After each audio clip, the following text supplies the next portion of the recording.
Hello, everyone. Welcome to Jamaica 411. Thank you so much for joining me today. I'm your host, Michelle Stern. Well, we're still on this Silvera matter and the latest news, or is it breaking news? I can't call it breaking news because there's nothing confirmed.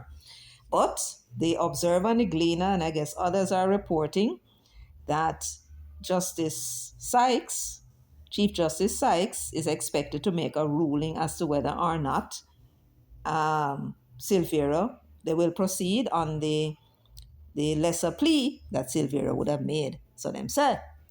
Now, I'm going to ask everyone now before I continue to please give the video a thumbs up from now on. Please go ahead, give the video a thumbs up because when you come here, you get quality stuff. Share as well as subscribe and feel free to leave your comments in the comment section.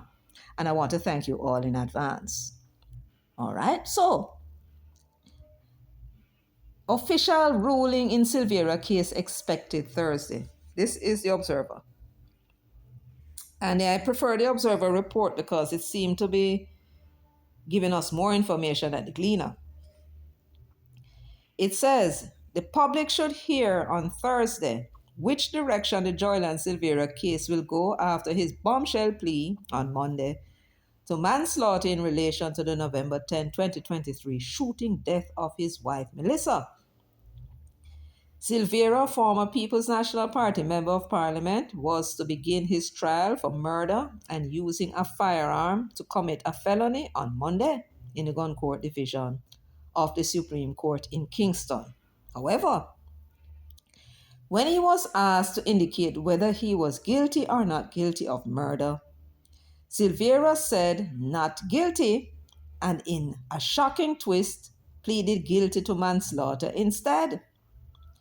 That caused the matter to be adjourned until Tuesday, leaving prosecutors to decide overnight whether they would accept the manslaughter guilty plea. So the Observer is purporting to give us inside information in that secret court. The media were blocked from the proceedings on Monday and Tuesday due to the case being an in-camera matter, which is another way to say a secret matter, which gun court sessions usually are. We've been putting up with it too damn long. Then they say when the matter was adjourned on Tuesday, a source, not the lawyers now, apparently, a source claimed that the indictment was amended to reflect the charges of manslaughter and using a firearm to commit a felony. What is he saying? The source, which they never indicated whether it's a lawyer, doctor, or Indian chief, told the Observer that by the time the matter adjourned Tuesday, the indictment, which originally was murder and using a firearm to commit a felony, had changed, which would suggest that the prosecutor had asked the court for permission to amend the indictment, taking off murder and replacing it with manslaughter, because it says here clearly that the indictment was amended to reflect the charges of manslaughter and using a firearm to commit a felony. So she changed the indictment to manslaughter. That is her accepting his proposal to plead guilty to manslaughter. That is my understanding of what is written here. We will find out soon. The source said that Silvera was asked to enter new pleas, and at that point, the former MP pleaded guilty on the charges in the amended indictment. With that out of the way, Silvera is expected to return to court on Thursday when Chief Justice Brian Sykes, who is a trial judge, should indicate officially what the next steps in the case will be. And then they give a background to the case. Melissa Silvera, who was a land developer, died at home in Stony Hill, St. Andrew. She was initially believed to have died in her sleep from natural causes. However, following the review of the autopsy results showing that bullet fragments were found inside her body, the case was upgraded to murder. And that is what I found interesting with the language that they're using. The bullet fragments were found inside of her body, right? That was when they realized something go wrong. So there was no puncture wound to show that she was shot, because I keep saying that the bullet fragments were found inside her body. There was never any mention of wounds, gunshot wounds, that would indicate that they need to look inside the body for something. So how them gunshot reach in the body? So let us continue to the sweetest part. I call it to the sweetest part, but obviously there was nothing funny about it. The observer went on to say, at the funeral, Silvera wept openly, but on Tuesday, while being led out of court and being taken to a holding cell, he was spotted smiling. You would not smile too? Talk truth now. Would you not be smiling too? Hmm? Because this idea that he was smiling, I don't know. Somehow to me, it seemed as if it's more than just the fact that he was able to plead not guilty to manslaughter. I feel that something is coming together for him. Something is coming together. So I'm smiling. Because, yes, he may not get 50 years, but there is no guarantee that he's going to get 15 years and then walk out of prison in 7. None at all. But he was smiling. I wonder if he knows something when me and you don't know. What do you think? But all the same, isn't it an extraordinary thing that a prosecutor can put the smile on a murderer's face? Isn't that extraordinary? Or I suppose he would prefer if I amended that to say, isn't it extraordinary when a prosecutor can put the smile on a killer's face? A prosecutor took steps, and at the end of the day, the man who murdered his wife or killed his wife, as he would prefer us to say, is smiling. What an extraordinary thing. Now, them said the sources told the Jamaica Observer that a unique identifier for each licensed firearm in Jamaica, which is stored by the Firearm Licensing Authority, was what was used to prove conclusively that the bullet which killed Melissa came from the gun licensed to her husband. Sources added that the initial ballistic tests had not shown that the gun had been fired. Silvera is being represented by attorney Peter Champagne, King's Counsel. So when they did the first ballistics test, it never showed that the gun was fired. Remember, there's supposed to be an allegation that the gun was tampered with. Some section of the gun, or the barrel or some section of the gun was changed, and that is why it gave the appearance to them that it was never fired. And then them found out and must go get the original, and I saw him get himself in a problem. But him problem they really start the night when he decides him a go do him wife in, although him claims him never mean to. Now, I would not like any of those individuals to think that we out here idiot. We have some questions that we would like to ask. We don't expect any answer because apparently it's none of our damn business. They had a little secret court. They have nobody present to come and tell we independently what go on because it's none of our business. But being fast, and since we love Melissa and we want justice Melissa, them can chat anything they want. We are go fast in them business. Yes, I feel them business. So the first thing we would like to know from the alleged justice system. When Silvera gave his statement, did he tell the police that he killed Melissa, it was an accident, he never mean to do it, and tell them exactly what happened? Did he do that in his statement? What was in his statement? And if he did that, why the hell didn't you go and charge the man for murder and then turn around now when you don't have the strong evidence to convict him and then accept a plea of not guilty for murder, but guilty for manslaughter? I would like to understand that. But we don't expect nothing to come out of the DPP because you see, when them hold them job, they have tenure. She's going to stay in that job until she's 65, and the other ones there, they're protected by law, so nobody can trouble them. And we don't want to trouble them. We just want to understand what are going on, right? Because we want to understand what is going on because it's our money that is being taken, and we are being told that this is how the system should be. Yes, this is what is going to give us justice, and them train people and hire people and put in a nice gown and give them a title, and so that you guys are going to give justice. We must have faith in the justice system. Don't take justice in your own hands. Come to us and we will give you justice. That's the whole idea. We don't need a court system, Did you know that we don't need a court system? No. A man do with something, and we say, know him do with something, we do him back something. But that is a recipe for chaos. And that is where the white man society was coming from when them created this justice system. Nowhere else on the continent of Africa had any chaos at any time in our history, because we have what they call communal living, and then we have with seers and with healers and them people there. And when people out of line and them tell lie, the seers will go and them confess eventually. Instant justice. Then have to wait 2 years and lock up man in a jail. They never had any prison. And yet they never had the kind of problems we have now. But the idea is trust Uno with the justice. Don't take matters into our own hands.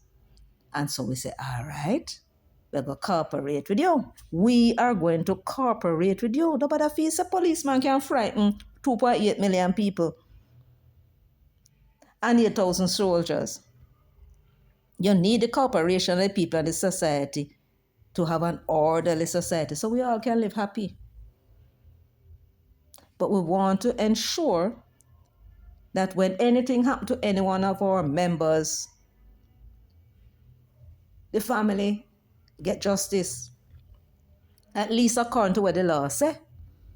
Me personally don't believe in a prison, but it's what it is, right? So the Star Chamber Court, I suppose, secret court you have, minding on own business, for no one business. You put the man before the court, charging him for murder, if indeed he had given a statement to the police saying that it was an accident. Why not charge him for murder? No. If, on the other hand, he gave a statement to the police saying to the police, I did not kill my wife, I was somewhere else, I don't know what I'm chat about. No, sir, it was not my gun.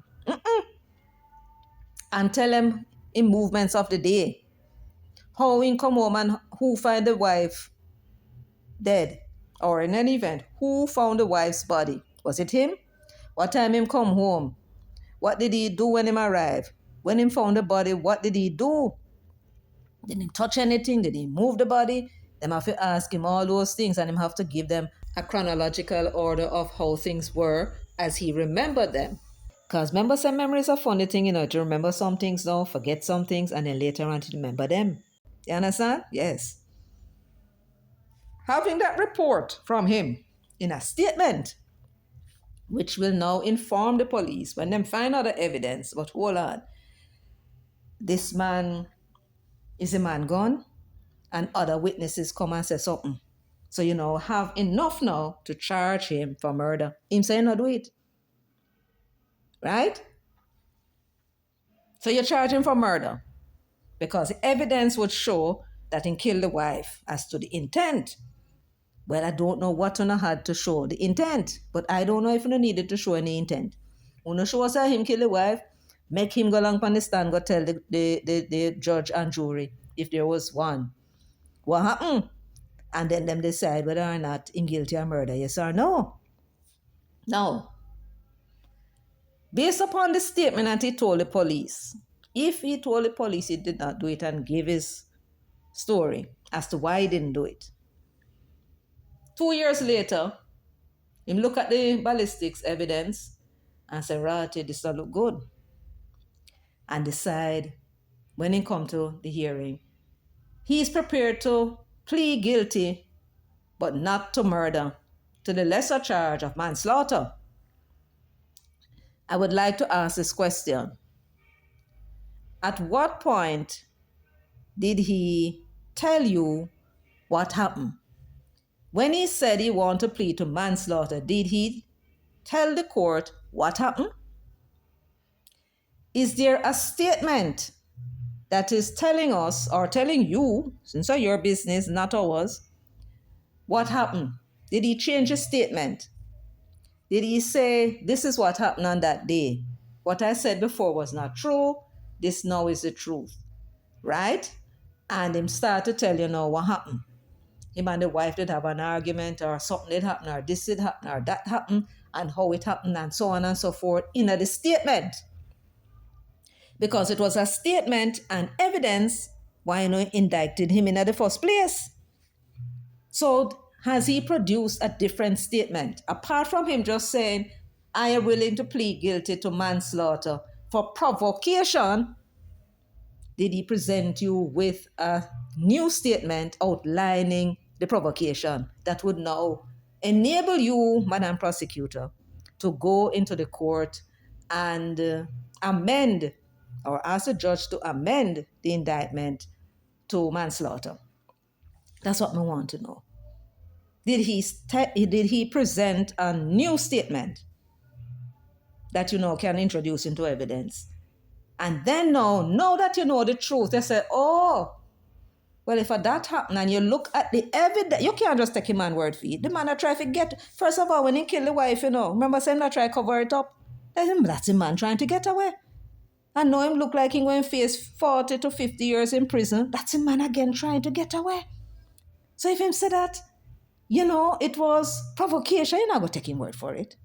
You want a statement, and you want to look at the evidence to see if the evidence and the other witness statements support and provide information that would suggest provocation. Wouldn't you expect that? I expect that. I'm not bright people.